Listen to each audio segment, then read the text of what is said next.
तो कहानी की शुरुआत होती है जैक नाम के फॉरेस्ट रेंजर से, जो आज भी जंगल में गश्त पर निकला हुआ है। पर उसे ये अंदाजा नहीं कि आज का दिन उसके लिए हमेशा के लिए यादगार रहेगा, क्योंकि अगले ही पल उसके ऊपर किसी अनजान जगह से हमला होता है। हालांकि ये हमला तीर से हुआ था तो वो बच गया, लेकिन ये था कौन जो आज के जमाने में तीर से हमला कर रहा है, और अगर कर भी रहा है तो क्यों कर रहा है। इसी बात का पता लगाने के लिए उसने वो अपनी जैकेट उतारी और बंदूक लेकर आगे बढ़ा। जैकेट इसलिए उतारी ताकि वो तेज भाग सके, लेकिन काफी देर हो गई और अभी तक उसे कुछ भी महसूस नहीं हुआ और ना ही आसपास उसे कुछ दिखाई दिया। हो सकता है कि वो जो कोई भी था वहां से भाग गया होगा या फिर कोई शिकारी होगा। अब यही सब उसके दिमाग में चल ही रहा होता है कि इतने में एक और तीर आई और इस बारी वो जाकर उसके सीने के हल्के से ऊपरी भाग पर घुस गई, जिससे वो वहीं जमीन पर गिर पड़ा। दर्द में कर्रा रहा जैक उस तीर को बाहर निकालने की कोशिश करता है, लेकिन वो बीच से ही टूट जाती है। इसीलिए उसे फौरन इस जगह से बाहर निकलना होगा, वरना इन्फेक्शन से उसकी मौत हो सकती है। अब भागते हुए जंगल से बाहर आया जहां उसे उसकी कार खड़ी थी, लेकिन उसकी बदकिस्मती से उसकी कार स्टार्ट ही नहीं हो रही है। लेकिन आज सुबह ही उसने तो टैंक फुल करवाया था, तो फिर खत्म कैसे हो गया? क्या ये उस शिकारी की चाल है? खैर अभी ये सब सोचने का समय नहीं है उसके पास, क्योंकि खून तेजी से बह रहा है। इस वजह से उसने पैदल का रास्ता चुना और जिस दौरान उसकी नजर झाड़ियों में खड़ी एक कार पर पड़ी। हो सकता है कि ये उसी अनजान व्यक्ति की हो जिसने उसे जान से मारने की कोशिश की। तो उसने उस पर एक मार्क बना दिया और फौरन घर को आ गया। काफी दर्द भरे एहसास के साथ उसने उस तीर को बाहर निकाला, जो देखने में काफी पुराने समय का लग रहा था। आज के समय में ऐसे एरो नहीं बनते।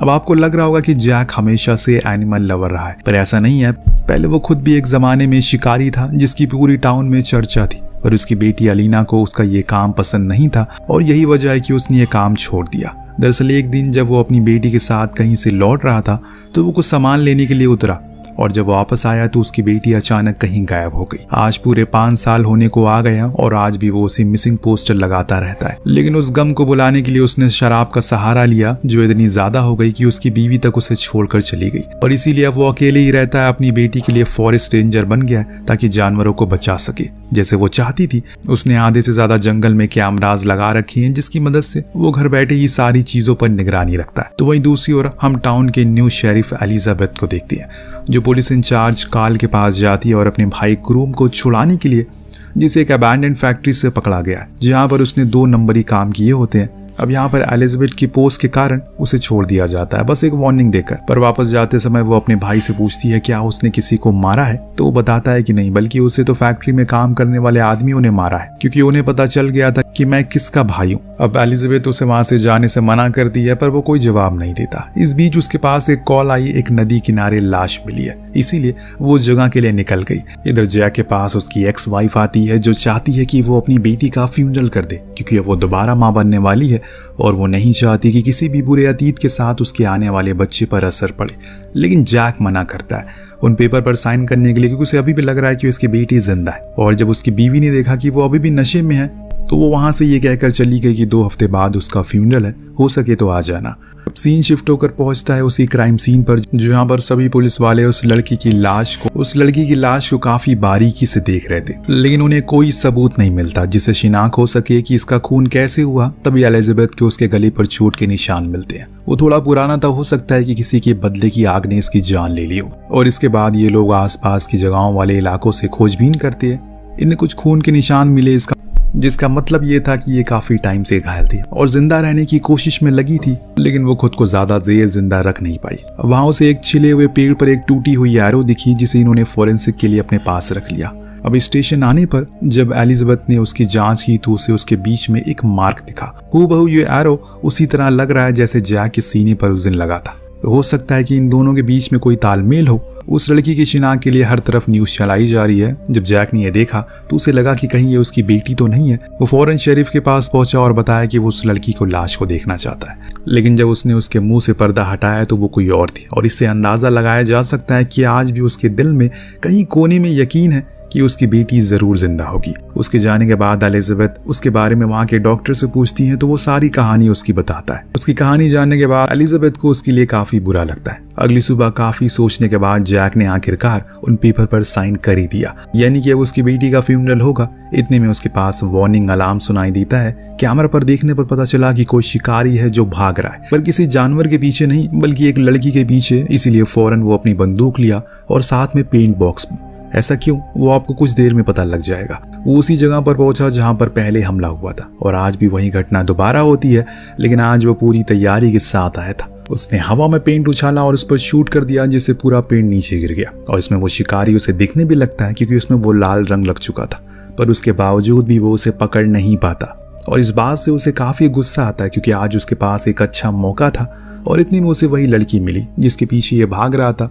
वो घायल थी, उसके गले पर वही सेम निशान थे जैसे उस लड़की की लाश पर थे। अब जैक उसे उठाकर काफी सेफ जगह ले जाने लगता है तो इधर शेरिफ अब उस एरो को लेकर एक खास शख्स के पास जाती है जो इन चीजों की काफी जानकारी रखता है। उसने बताया कि एटलस नाम का एरो है जो एंशिएंट टाइम पर जंग के दौरान इस्तेमाल किया जाता था, लेकिन अब इसे गैर कानूनी बोलकर बंद कर दिया गया है क्योंकि इसे मौत हो सकती है। लेकिन हाँ, एक शख्स है जो इसे बनाता है अभी भी। सब उसे सैम कहकर पुकारते हैं। अब ये नाम सुनकर एलिजाबेथ को अपने भाई याद आता है। वो कैसे, मैं आपको बताता हूँ। जिस फैक्ट्री में उसे पकड़ा गया था पुलिस ने, वो असल में सैम ही कंट्रोल करता है और सारे गलत काम वहाँ जवान लड़कों से वही करवाता है। इसीलिए एलिजाबेथ उसी फैक्ट्री की तरफ निकल पड़ती है, लेकिन वहां पर उसे वो कहीं नहीं दिखा। लेकिन पैटी नाम की लड़की ने उसे चुपके से बता दिया कि वो कहाँ मिलेगा, लेकिन उस एड्रेस पर जाने पर भी वो उसे नहीं मिलता। लेकिन हम एलिजाबेथ को कुछ सामान मिल गया जिनकी मदद से एटलस एरो को बनाया गया था। तभी घर में कोई आ गया। ये असल में उसी का साथी था जो उसे बताता है कि एक और लड़की की मिसिंग रिपोर्ट दर्ज की गई है, जो असल में कोई और नहीं बल्कि वही है जो अभी जैक के साथ।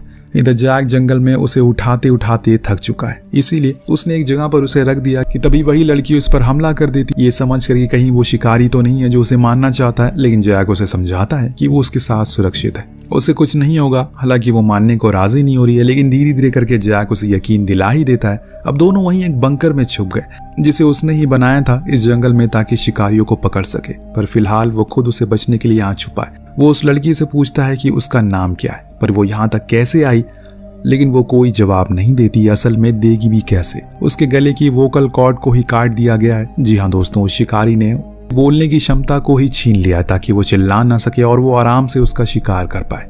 अब पहली वाली लड़की के साथ भी ऐसे ही कुछ हुआ था, क्योंकि काफी देर तड़पते हुए वो ऐसे ही इधर उधर भाग रही थी, लेकिन अंत में उसका अंत हो गया। लेकिन अब जैक ऐसा होने नहीं देगा, इसीलिए इशारों में जैक उसे समझाता है कि वो उसके साथ सुरक्षित है और अब उस लड़की को भी समझ आ चुका है कि वो चैन की सांस ले सकती। इसीलिए वो जमीन पर अपना नाम लिखकर उसे बताती है कि वो मॉली है। सुबह हुई तो जैक उसे लेकर अब वापस चलना शुरू करता है। इस तरफ एलिजाबेथ को लीड मिलती है जो उसे कुछ खास पसंद नहीं आई थी।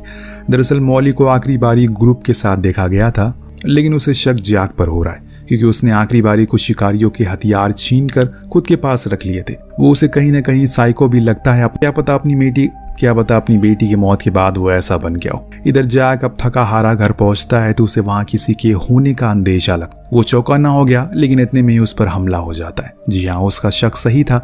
घर में कोई पहले से मौजूद था जो कोई और नहीं बल्कि वही शिकारी था जो अपने एरो से उस पर हमला करता। लेकिन जैक भी उसे लड़ाई में कम नहीं था, लेकिन वो थका हुआ है और वो घायल भी है, इसलिए ज्यादा देर वो उसे रोक नहीं सका, जिससे वो अपने मकसद में सफल हो गया और मॉली के पेट में एरो घुसाकर उसे मार देता है। ये देखकर जैक बुरी तरह से टूट जाता है क्योंकि वो उसकी जान नहीं बचा पाया। लेकिन ये सब यही खत्म नहीं होता।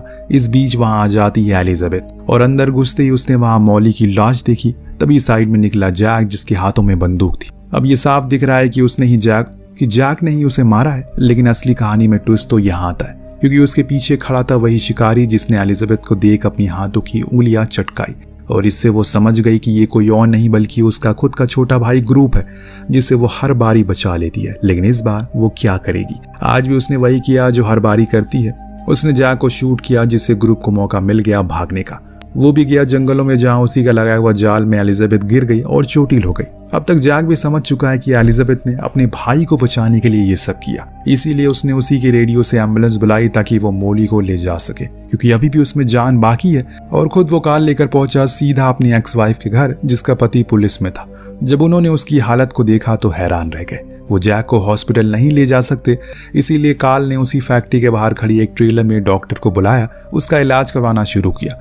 इस दौरान जैक ने उसे सब कुछ बताया, अभी ये सब कुछ जो भी चल रहा है वो कौन कर रहा है। अब जैसे ही वो ट्रेलर से बाहर आया उसने देखा कि वहां पर ग्रुप अपने दोस्तों के साथ खड़ा होकर नशे कर रहा है। अब उसके पास इससे अच्छा मौका तो नहीं होगा उसे पकड़ने के लिए और इसीलिए उसने दौड़ लगाई, लेकिन ग्रुप बचकर ट्रेलर में आ गया और डॉक्टर के गले पर चाकू लगाकर वो धमकाने लगता है। लेकिन जैक के अंदर अभी भी जान बची हुई है। उसने उसे एक उसने एक हाथ उसका पकड़ लिया और डॉक्टर को आजाद कर दिया और कार्ल ने फाइनली उसे अरेस्ट कर लिया। उधर घायल एलिजाबेथ को जब इस बारे में पता चला तो वो फौरन अपने भाई से मिलने के लिए आई ताकि इस बारी भी कोई पैतरा लगाकर उसे छुड़ा ले। लेकिन इस बार कार्ल उस पर कोई मेहरबानी नहीं करता। उसने ये तक कह दिया कि उसके भाई ने कुछ कन्फेस किया तो शायद अब उसकी नौकरी भी चली जाए। ये सुनने के बाद एलिजाबेथ परेशान हो जाती है। देन ग्रुप इन लोगों को लेकर एक लोकेशन पर जाता है जहां उसने सैम को कैद करके रखा था। जी हाँ, उसी फैक्ट्री का मालिक जिसने ग्रुप पर बहुत अत्याचार किए। इसी का बदला लेने के लिए उसने उसे कैद किया। यानी कि जो शिकारी है ये सब कर रहा है वो कोई और ही है जिसने एलिजाबेथ को ही बेवकूफ बना दिया। अब ये बात जानने के बाद ये लोग सीधा सैम के पास गए और पूछा कि ये आरो क्या है, क्या उसने बनाई है। पर वो इनकार करता है क्योंकि वो अपनी किसी भी आरो पर कोई निशान नहीं छोड़ता। ये किसी और का काम है। ये जानने के बाद ये लोग चिंतित हो जाते हैं क्योंकि अभी भी इन्हें शिकारी नहीं मिला है। जैक ने अब अपना बयान बदल दिया है जिसलिए एलिजाबेथ की जॉब बच जाती है। उसे पता चल गया है कि ग्रुप ने ये सब नहीं किया तो अब मॉली भी बच चुकी है। इतना सब कुछ होने के बाद उसने अब अपनी एक नई जिंदगी की शुरुआत करने का फैसला किया क्योंकि अब उसे एहसास हो गया है कि जिंदगी एक बार ही मिलती है। उसे खुशी खुशी जीना चाहिए और ऐसे शराब पीकर व्यर्थ नहीं करनी चाहिए। लेकिन अभी भी एक सबसे बड़ा सवाल है कि शिकारी आखिर है कौन, क्या कोई उसे पकड़ पाएगा या फिर नहीं। जैक अब कुछ सामानों को लेने के लिए ग्रोसरी जाता है, तभी उसकी नजर उसी ट्रक पर पड़ी जिसके ऊपर उसने शुरुआत में मार्क बनाया था। उसे एक उम्मीद नजर आई इसीलिए वो पास गया, लेकिन उसमें कोई भी मार्क नहीं था। जो देख उसके हाथ सिर्फ और सिर्फ निराशा ही लगी, इसीलिए वो वापस अपनी कार में आ गया। लेकिन तभी एक और वैसे ही ट्रक उसके पास से गुजरी जिसमें वो निशान था। इस बारी वो कंफर्म था और बस खड़ा रहा कि किसी भी समय उसके ड्राइवर पर हमला कर दे। लेकिन उसमें से तो एक बूढ़ा शख्स बाहर आता है। जो देख उसने उससे पूछा क्या उनका कोई बेटा है, पर वो इनकार करते हैं, ये कहकर कि वो अकेले ही रहते हैं और इस ट्रक के मालिक वही हैं। तो जैक ने उनसे झूठ कहा कि असल में इस ट्रक के ड्राइवर ने एक बारी उसकी मदद की, वो उसे शुक्रिया कहना चाहता है। तब वो बूढ़ा आदमी उसे बताता है कि कभी कभी मेरा पड़ोसी इस ट्रक को लेकर जाता रहता है। ये सुनते ही वो उसके पड़ोसी के घर गया और घर पर कोई नहीं था। उसने लॉक तोड़ा और अंदर घुसा। घर में रखी चीजों से पता चल गया कि ये जरूरी किसी शिकारी का घर होगा। लेकिन इससे भी भयानक था जब वो नीचे बेसमेंट में गया जहां पर न जाने कितनी लड़कियों की मिसिंग पोस्टर चिपके हुए थे और एक कोने में उसकी बेटी का भी पोस्टर था। थोड़ा और आगे गया तो वहां एक ऑपरेशन रूम, उस दौरान वो एक लड़की लेटी थी जिसके वोकल कॉर्ड निकले हुए थे। और ये देख अब जैक को यकीन हो जाता और ये सब जो भी कर रहा है वो इसी घर का मालिक है। पर इससे आगे वो कुछ और सोच पाता तभी उस पर हमला होता है। वो हमला करने वाला शख्स असल में दोस्तों वही डॉक्टर था जिसे कार्ल ने बुलाया था जैक का इलाज करने के लिए उस ट्रेलर में। जी हाँ, यही इस कहानी का विलेन है। अब सीन शिफ्ट होकर पहुंचता है एलिजाबेथ पर जो मॉली से मिलने के लिए आई थी, जिसका इलाज डॉक्टर बूम ही कर रहा है। पर वहां उस समय नहीं था वो। पर एलिजाबेथ को वहां डॉक्टर और उसकी बेटी की फोटो दिखी। लेकिन अब एलिजाबेथ को वहां पर डॉक्टर और उसकी बेटी की फोटो दिखती है जिसके बारे में नर्स ने बताया कि सालों पहले उनकी बेटी एक ड्रंक ड्राइवर केस में कुचलकर मारी गई और उनकी बेटी का नाम मेलिसा था। बूम यानी कि MB, वही सेम लोगो जो हम शुरुआत में सभी एरोस पर देखते हुए आ रहे हैं। और ये सब देखकर उसके दिमाग का ढक्कन खुलता है और वो फौरन डॉक्टर के घर पहुंचती है जहां वो तो नहीं था, पर हाँ वहां मौजूद रखी चीजों से उसे समझ आ चुका है कि ये सब क्या चल रहा है। अब वो वहां से जैक के घर गई उसे बताने के लिए कि उसकी बेटी का कातिल मिल चुका है। पर वो तो वहां था ही नहीं, बल्कि उसका तो शिकार हो रहा है।